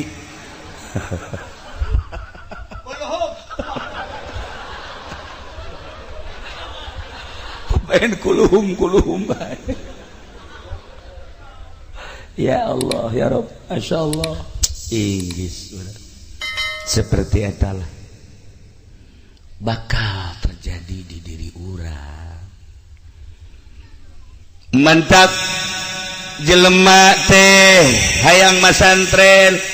inget roh aing bakal berhadapan jeung Gusti Allah ngaji pasantren kan ku kolotna gampang dunia mah loba nu teu sakola ge sararugi geus diatur ku Gusti Allah ngaji sia ngaji Masya Allah nurut budak 10 tahun dikobong nanti pasantren samakna teu balik-balik jelema na mangalayang Masya Allah teu pernah ngaji 10 tahun ngan betah bae di pondok sakitu ge geus jadi ahli sorga mondok ih sok bener sih saya betul percaya teu ngaji bae geus jadi ahli sorga atuh kok mun ngaji Masya Allah teh pondok sebab naon atuh pondok makan jelema nangan ka majelis ka imam ka majelis ka pondok ka masjid ka majelis ka pondok atuh tah mah Allah hari tuh ya nah ku inget na aya alam itu sakumaha nu ku Kangjeng dicaritakeun rempan mondok sageusna mondok terus besa ala kadar cacarakan make sageusna make kajut teuing bajudoran ku kumaha ge hasil masantren mah ujung-ujungna tetep bae inget ka Gusti Allah loba anu tadi nama santren balik jadi calo loba nu bebeja kakula nu kuari hirup keneh ge mantan calo loba tapi nyana merenung bae kieu bae cekna aing mondok sebenarnya mah baheula 15 tahun kok iya aing jadi babaturan jeung lurah kunaon haju aing jadi calo cekna mending mun sugih jantai gesan aing mah jadi calona ditinggalkeun lurah langsung balik ka imah cek pamajikanna kok lain deui kuari mah aing deuk nyai kuari mah gitu lain nyai kitu pan ieu dapur ulah mikiran dapur terus pokona mah ngaji waduh sok jasa teu percayaan pamajikanna mah teu percaya bari hirup keneh mun dibejakeun ngaranna sok ngaji we ka Cilongok kitab di teangan deui kunyana mana ieu kitab aya kabeneran geus ku geget kitabna bawa deh ku jana ka Cilongok ngaji dihareup we nyana dari nundutan gitu tanya ku kula bari bari ngaji belah cenah jadi calo geus cenah sugih henteu jeung mending ngaji bae lah ujung-ujungna ku hari ngaji bae Masya Allah haji berkah deh cek pamajikanna keur jadi calo ku hari cenah nyai jangan jadi kiai cek cenah teh ya jenah tarariis datang ke dapur get tariis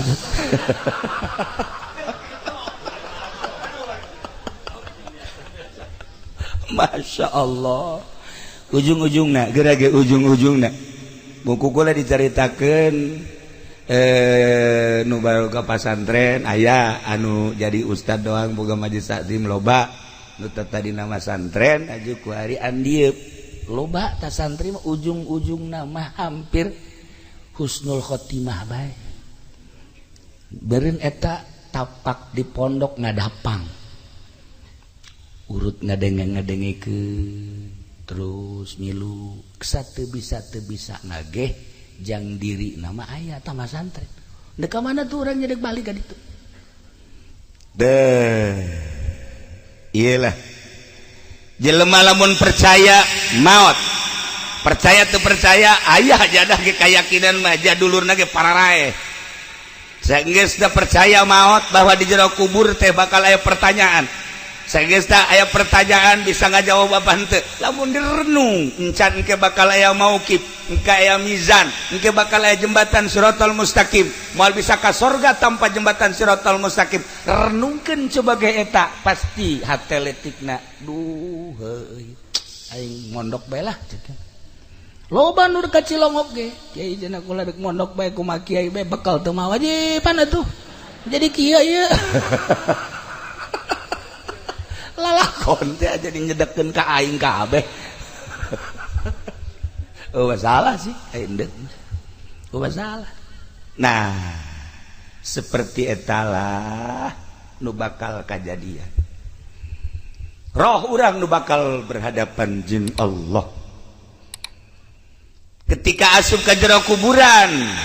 anu ku urang sok dicaritakeun nya sempit nya poek nya sepi ternyata lain di kuburan teh orenganan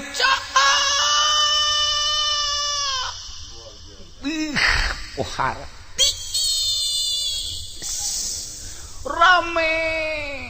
moal Kanjeng Nabi Allahumma wasi' qabrahu wa nawwir qabrahu atupan meureundanan gede kuburan teh ku doa Kanjeng cahayaan berarti kuburan teh dina Ibadatul Ahkam pan dicaritakeun nah rame di jero kuburan teh cek Imam Ghazali saha anu nyebutkeun bahwa di jero kuburan sepi ternyata begitu datang ke kuburan Masya Allah rame teh lain lalagan rame kapanggih saha Kasep Ahmad oh abdi teh salat nu 5 waktu Masya Allah hari ieu abdi tahajud nu ieu abdi duha ya Allah ya Rabb hari ieu abdi teh jariyah hari nu ieu teh ngabonceng babaturan ngaji teh ya Allah ya Rabbi ieu saha ieu nu Kasep Ahmad abdi zikir cenah nu ieu sholawat Masya Allah hari ieu muludan cenah teh abdi sok nyumbang aqua teh hiji paingan rada leutik sama ieu raya kabeh rentul di jero kuburan teh ya Allah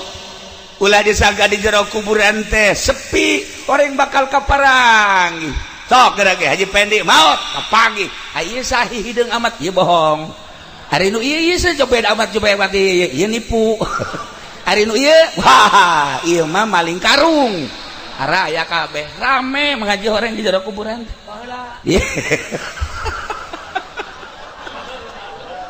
raya kabeh di jero kuburan Masya Allah kaparangi orang kuburan teh ya Karim cak saha sepi rame nu mantap para aulia Allah mah para solihin mah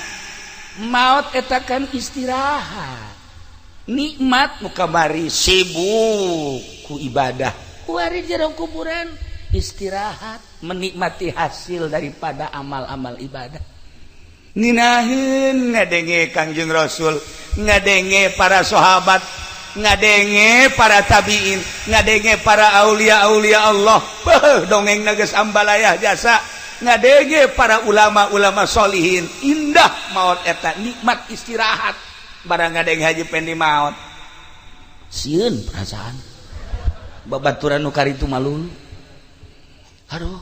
tah ragap diri urang ketika urang maot saha nu bakal jadi batur urang di jero kubur anu ngabibitian di jero kubur terus ngabarengan ka mauqif ka mahsyar anu bakal bareng terus ketika ditimbang amal anu bakal bareng nyebrang di jembatan siratal mustaqim saha batur urang apakah balak genep nu bakal bae nah ius ya tah ieu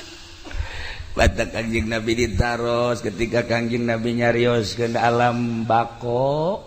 alam kubur terus alam mahsyar sahabat kabeh rimbasak aya nu naros ka Kanjeng ya Rasulullah aya manfaatna henteu sih urang lamun ngabatur jeung nu soleh cik Kanjeng Rasul atuh di dunia bae lamun di dunia babaturan jeung nu soleh aya teu mangpaatna. Iya tuh kan tenan cik para sahabat, di dunia lamun ngabatur jeung nu soleh nikmat perasaan. Mun urang boga babaturan nu soleh-solehna di bidang ilmu, urang nanya naon bae dibere tilok dipelit-pelit. Urang babaturan jeung nu soleh di bidang dunia nyana aya duniana, urang minta bantuan tara dipelit-pelit. Urang minta bantuan ka Haji Pendi hati cek jana teh sia datangna ka dieu minta bantuan bae aing dibantuaneun sia asana nyeri perasaan. Tah eta mah toleh nu geus ngaranna teh. Beda aya sod aya to. Tah mun babaturan nu soleh selalu ngangeunahkeun nyana gagah urang lemah ketika urang minta bantuan kanu gagahna soleh. Kos uruskeun kos kitu bae geus tanggung jawab sia mah tenang bae. Urang memehna naon geus senang bae. Ngeunaheun boga babaturan soleh dijabarkeun lah ku Kangjeng Nabi sakumaha di dunia urang babaturan boga babaturan nu soleh aya mangpaatna atuh di akhirat ge sarua. Mantap kabeh kaharareup sahabat aya naon sa Kangjeng Rasul kok kaharareup abdi mah aya ngabatur jeung tuan bae abeh di akhirat ngeunaheun cek kabana bae abdi mandek jeung tuan bae kajen teuing kuku bahage sebab ucapan tuan engke bakal terbukti di akhirat. Abdi mah kajen kuku bage endek jeung tuan bae. Tidinya cek Kangjeng Rasul henteu kudu jeung kula geus puguh cek Kangjeng Rasul insyaallah saha bae oge boro nu kazamanan kuari anu henteu kazamanan dia terus datang ka tahun 2018. Wow atuh di syafaatan bae cek Kangjeng Rasul. Kuari mah pilih bae tah para sahabat anu kira-kira soleh saha kira-kira sok kadinya Kangjeng Nabi nah ngaleos kabeh karumpul ka Sina Abu Bakar Siddiq ngariung cak Abu Bakar nanaonan dia kami mah hayang jeung tuan bae. Iya itu pan aya Sina Umar aya sesuatu henteu iman nu geus kanyawan Umar mah galak cak dina teh cak Umar nanaonan sia kabeh ngariung jeung Sina Abu Bakar Siddiq kami mah hayang bareng bae jeung tuan. Sebab ucapan Kangjeng Rasul seperti eta diriung-riung ka mana bae Sina Abu Bakar Siddiq lantaran lain di dunia engke di akhirat mangpaatna. Nah lamun kuari urang boga batur anu soleh kemudian engke di akhirat deuk ka saha deui urang minta tulung jak kasih eta mamanya teuing nyana gariweun urang minta tulung aji tulungan boro-boro jang sia aing ge ieu dirante gitu. Waduh, pan eta ngeri urang gos gitu. Nah, iyalah keistimewaan ucapan Kangjeng Nabi Muhammad sallallahu alaihi wasallam. Sok teangan pibaturan urang nu soleh ulah jang di dunia, jang engke di akhirat. Di dunia malah gampang. Di akhirat dan mantap teangan ku hari minimal haji soleh gitu tah lah. Eta nu ngaranna soleh. Aya di Cilongok ge. Ngaranna soleh tapi main gapleh bae tuh. Barang di dele KTP na orang rimpak sia dulur Kipudoli deh gitulah para jamaah kaum muslimin wal muslimat rahimakumullah. Nah hati-hati urang hirup ulah eleh ku hewan-hewan. Ketika Kangjeng Nabi nyaritakeun ana Madinatul Ilmi wa Aliun babuha ngagelok kabeh di sahabat hebat amat Ali ana Madinatul Ilmi kula gudang ilmu wa Aliun babuha teu kudu nanya ka kula cek Kangjeng Nabi tah minantu kula mejeuna Kangjeng Nabi mah boga minantu teh Sidina Ali sedang lamun Haji Pendi boga minantu nu kuari sedang kene sarua akur lah lamun ieuna ngabohongna 5 minantuna 10. Betul, lebih dahsyat teman berartinya. Sidina Ali idareketan go sahabat Sidina Ali. Ali moal misli ka jeung kumaha ge ucapan Kangjeng. Naon? Kula mendek nanya bae soal zahir mah gampang. Soal zahir mah teu kudu ka anjeun. Kula merek nanyakeun teh soal batin. Soal naon? Kula mah deuk nanya teh eta bae lamun hayam tah hayam nu kadenge ku anjeun sasadana kumaha anu kadenge ku ente nu kadenge ku karima kongkorongo kombo hayam Cianjur mah napas urang geus beaknya mencan pelung Cianjur pohara eta wih cek Sidina Ali nu kadenge ku kula mah lain eta nu kadenge ku kula mah hayam teh bahasana subuhun kudusun rabbuna wa rabbul malaikati war ruh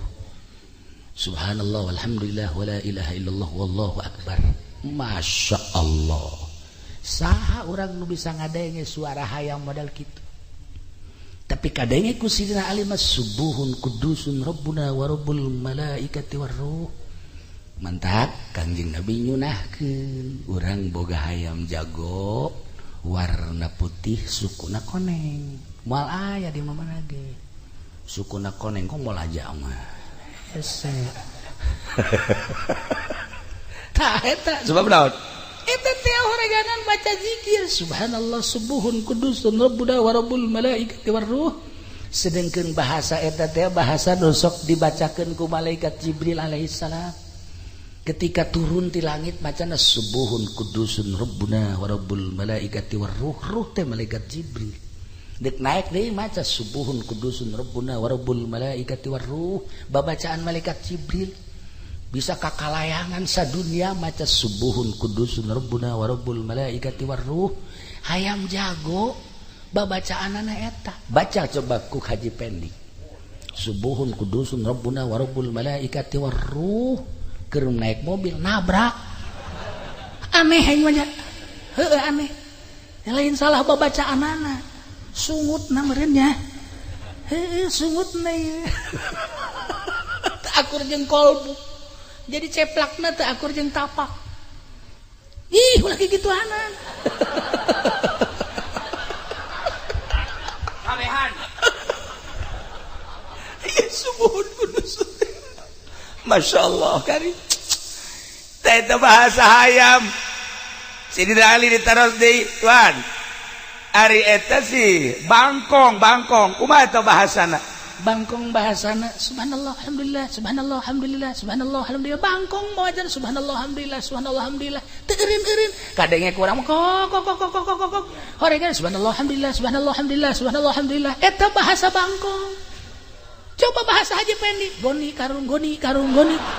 atuh masih kene muliaan bangkong jeung sieu mah masya Allah karim guys kuring mah urang manggi bangkong usapan manggi sieu tinju hebatan bangkong masya Allah karim satu ketika aya si Mbak lulumpatan ka imah ba'da subuh si Mbak aya naon Mbak ada apa saya kaget cenah tadi malam kaget apa sih kaget kok saya ngedengar suara perkutut saya kok bahasanya bukan suara perkutut yang kedengar sama saya ih luhur amat sih Mbak apa yang kedengar sama Mbak kedengarannya ilallah la ilaha illallah la ilaha illallah la ilaha illallah masya Allah Mbak itu jam berapa itu bangun jam 3 kok bisa bangun jam 3 mau ke pasar sekian teh terus dagang sayur terus itu Mbak kok bisa mendengar gitu emang suka ibadah apa saya mandi dulu setelah mandi sholat tahajud setelah tahajud baru saya ke pasar begitu saya kalau mau ke pasar masya Allah tuh palingan bisa ngadenge itu jatuh pernah yang ngadenge ti sia kos gitu betul hebatan si Mbak daripada tukang karung mah atunya mah hudang malah nu dihandap leuwih ti heula hudangna oreganan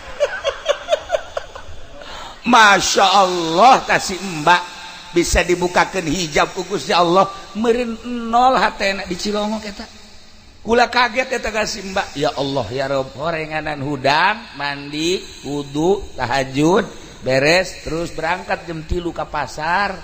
satu ketika ngadenge suara perukutuna seperti eta sarua jeung nu dijabarkeun ku Sayyidina Ali karramallahu wajah ana Madinatul Ilm wa aliun babuha pohara nah ilah lamun dicaritakeun hewan ditataan ku Sidina Ali bahasa onta bahasa sapi bahasa jamus bahasa munding bahasa berbagai hewan dijabarkeun ku Sidina Ali hebat amat eta Sayyidina Ali bisa nyahueun ka bahasa hewan. Luar biasa eta Sayyidina Ali. Masya Allah. Nu mantak wajar lamun terus bae urang ngahadiahan Abu Bakar, Umar, Utsman, Ali. Abu Bakar, Umar, Utsman, Ali. Horenganan kos kitu. Atupan sieun mun maot anakna ge wallahu alam hadiah wallah henteu. Heeh. Anakna misalnya itu bapak udah meninggal, biarin aja. Enggak tuh lu jarang. Dah, lagi hidupnya juga begitu. Ulah sampaikan ka kitu tak. Tanamkan coba rasa kecintaan anak terhadap urang. Abeh ketika urang geus ngagojod di jero kubur, anak bisa hadiah ka urang. Anak bisa ngiriman teu butuheun jeruk. Anu di kuburan mah butuheun ge Fatihah, doa, Quran. Cenah ieu loba jeruk, niat hadiahna ieu kabeh kadaharan ganjaranna jang ahli kubur. Ya Allah, ya Rabbi. Tuh, seperti etalah. Mantap kula begitu zarah ka Habib Lutfi, do. Aju ngobrol di luhur. Loaan. Cekanya jongeng kieu cak Habib Lutfi itu. Dulu ada seorang santri ziarah ke kuburan. Begitu ziarah sering di situ. Enggak ada kerasanya. Ziarah kok enggak ada kerasanya? Bebeja tah ka guruna. Begitu bebeja ka guruna. Saya ziarah udah berapa lama ke makam itu, tapi enggak ada kerasanya. Tuan guru ini bagaimana? Ziarah ke mana? Ke makam yang di sono. Atau kenapa ziarah ke situ? Emang kenapa? Itu mah garong. Kenapa dijarahin? Tah, sing hade tah. Urang bisi salah zarah. Horenganan jerona garong. Kuari kan loba nu maruncul mantak kula harita ngalarang aya kuburan anyar di zarahan ulah bisi garong. Atuh cenah di zarahan mah garong ge teu naon, lain teu naon kitu ulah bisi salah tekad. Oh, aya baheula hiji kuburan rame di zarahan. Kuncena ge datang ka sugih. Kuncena sugih lantaran nu zarahna loba jasa. Boga anaknya na hiji-hiji na lalaki. Kulantaran nyana deudeuh jasa ka anak, nyana ka anakna ceng masantren bae nya. Kana ka daerah anu baheula masantren teh dibekelan, terus dibekelan himar. Tah ieu jang paranti di pondok berangkat nyana ka ditu. Pertengahan jalan himarna kurang parah paeh. Begitu paeh bingungnya waduh ya himar hiji kendaraan paeh. Ieu wasiat di kolot kubur dikubur ku jana karunya jasa ka himar geus dikubur disiram terus nyana kieu beung ngahuleng aya tah urang dinya emang ieu sanu paeh ahli ibadah sakieu. Wah ahli ibadah muhun sakieu teh atuh cenah urang zarah mangga dizarahkeun teh ku anakna. Zarahkeun la hadrati ahli ibadah al-Fatihah.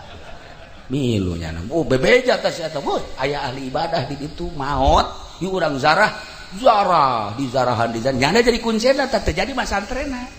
Teu jadi masantrena. Masyaallah. Terus we nya nama jadi kuncen deui di dinya. Kasedot beuti bapana nu biasa zarah ka kuburan nu sok di zarahan ku bapana teh ya. Ngagelok kuari ka dinya. Bapana ge kaget, kok nu zarah jadi sepi cak keneh. Aya kabar di anu cenah rame jasa. Begitu datang ka ditu nya hayang nyaho kuburan saha ieu cak bapana. Waduh, asep jadi kurang ya asep.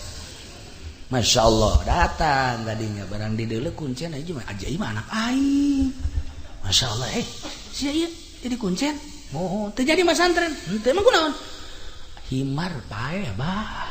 Aju dikubur di depan loba nu zarah. Kukula di bejahan ahli ibadah. Masya Allah bisaan sia. Nyebutkeun bisaan. Iya tuh itu atuh kasedot ka dieu nu abah. Masya Allah enggak salah lah. Kula alhamdulillah kuari mah geus bisa nyeun imah dan lain sebagainya. Keke bah aya abah sih eta ngazarahkeun itu eta sesah kuburan sah. Ih atuh mana ieu cakeun. Atuh sarua tah mah. Horenganan itu mana ieu anakna. Tah horenganan sing hade kukucuran duit teh horenganan kumaha ti luhurna. baheula teh hasil nguncen anakna jadi kuncen deui baheula teh duit teh timah himar kuari jadi himar deui anakna anak himar. Nah ilah pendidikan supi ulah sambarangan horenganan.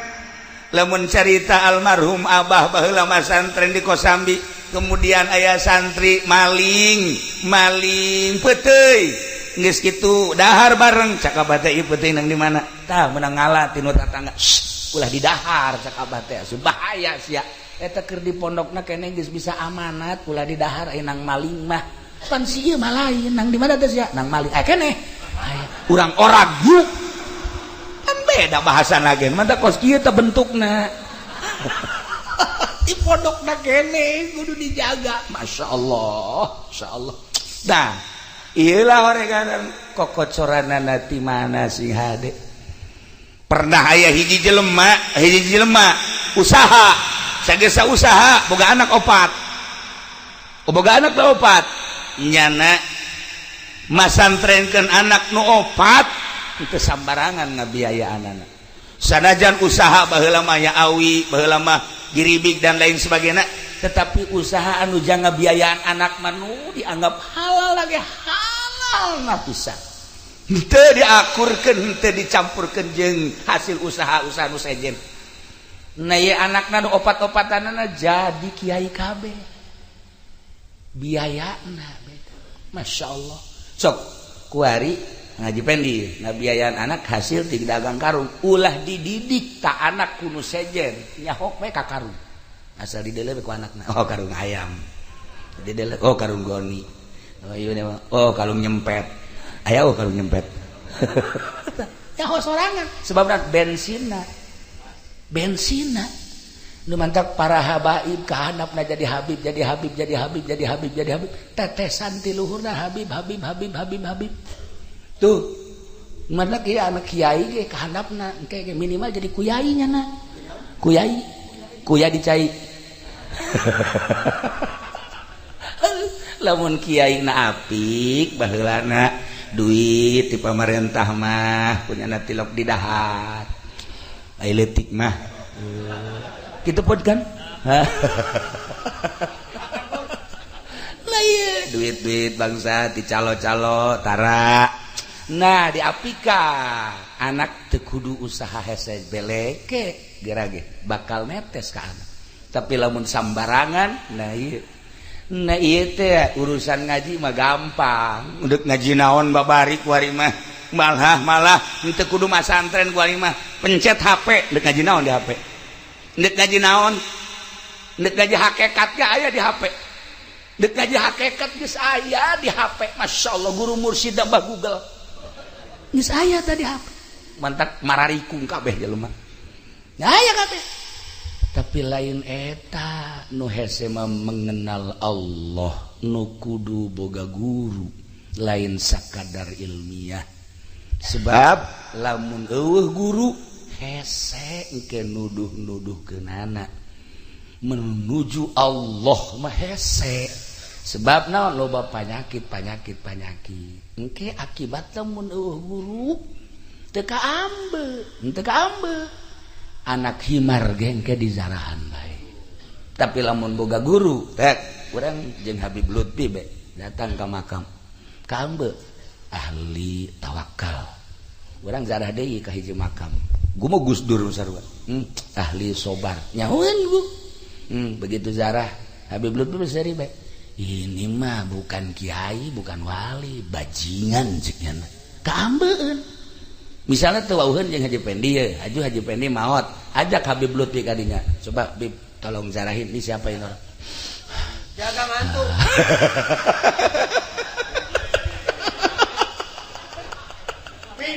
Bakal kaambe ku ahlina. Nah, iyalah ahli-ahli Allah bakal ngambe. Karena kehakikatan, karena kemarifatan apaleun. Ulah salah, urang dek ngaji naon? Aya fan-fanna aya guru-guru nah ketika orang dek mengenal Allah ulah sambarangan kudu ka ahlina kitulah para jamaah kaum muslimin wal muslimat rahimakumullah ketika orang wau jeung Allah indah ulah engke di akhirat. Di dunia dongeng-dongengna ketika orang ngalobakeun zikir hatta yamtazija sehingga ngahiji bilahmihi wa dammihi teureun-eureun urang zikir la ilaha illallah la ilaha illallah la ilaha illallah la ilaha illallah. Emang eta la ilaha illallah atawa sholawat? Maca sholawat urang bakal ngahiji jeung daging urang, bakal ngahiji jeung getih urang. Ketika guru kula di Banjar Kiai Haji Mumu putra ayah Banjar sok ngedeng nya nama ta salat teh di masjid aju kerek kadenge kan ku satik Haju Mali gundam berarti Allahumma sholli sholatan kamilatan wa sallim salaman taman ala sayyidina kekerek deui ke malik deui Allahumma sholli sholatan kamilatan wa sallim salaman gundamna bae sholawat gundamna sholawat coba si ieu gundam ayo coba hayang nyaho coba ayo gundamna goni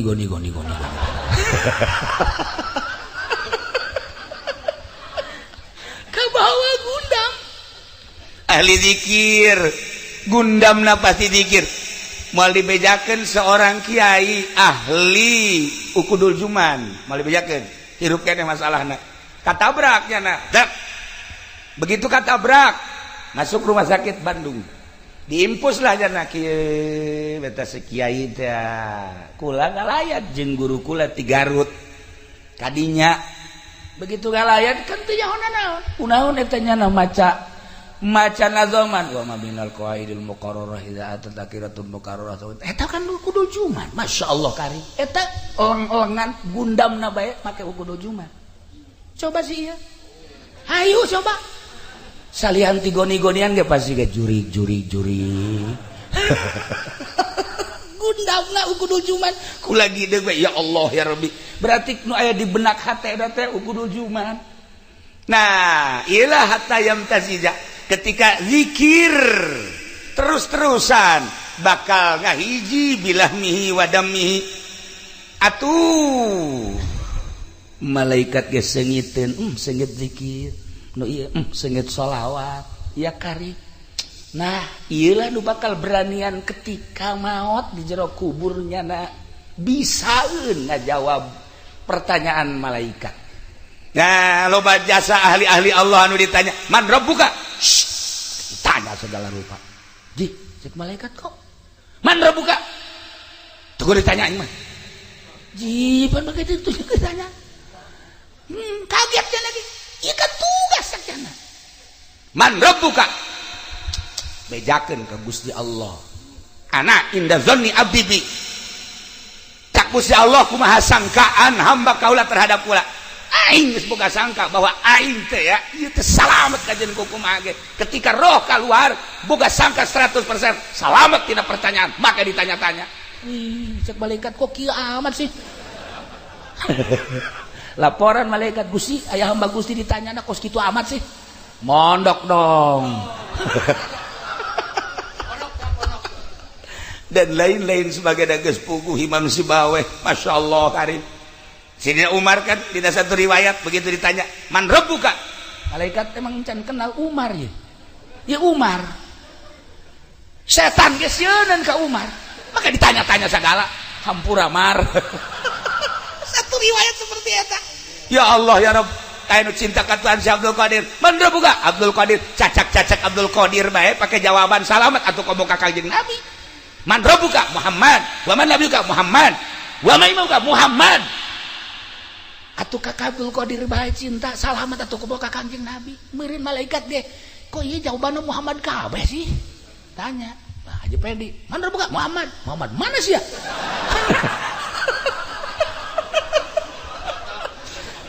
cilaka sih ya Muhammad emang yang itu nyaho iya kampak ya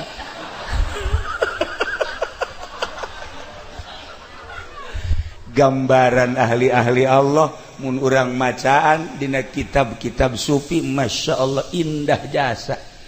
dengan berbagai jawaban-jawaban anu ngangeunahkeun pisan ka batin sebab naon asma Allah sifat Allah jeung zat Allah na geus ngahiji di awakna jadi nu ngajawab teh lahmihi wa dammihi. Tisaeutik ahli Allah ketika terjadi peperangan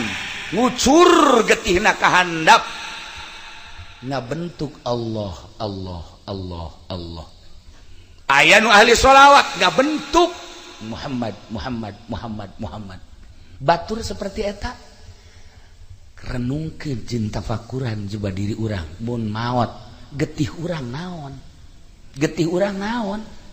Gitulah para jamaah kaum muslimin wal muslimat rahimakumullah, tina urayan kaula di awal tepi ke akhir ieu adalah merupakan jang memikirkan masa depan urang ti mimiti kubur datang tak terus ke alam mahsyar. Sing hade tetesan-tetesan sakumaha tadi kaambeun horeng ku malaikat oge ku ahli-ahli Allah kaambe ulah salah zarah urang sing hade besi anak himar di jarahan ku urang ya, besi bajidor di jarahan ku urang tanyakeun geura ka ahlina sebab kaambeun ku ahlina mah boro-boro geus maot hirup keneh kieu ge kaambe kaambe kaambe lamun Ki Hairun liwat di Jati ti Ledug ka Cilongok nyana digelam kieu kaambe aya anu boga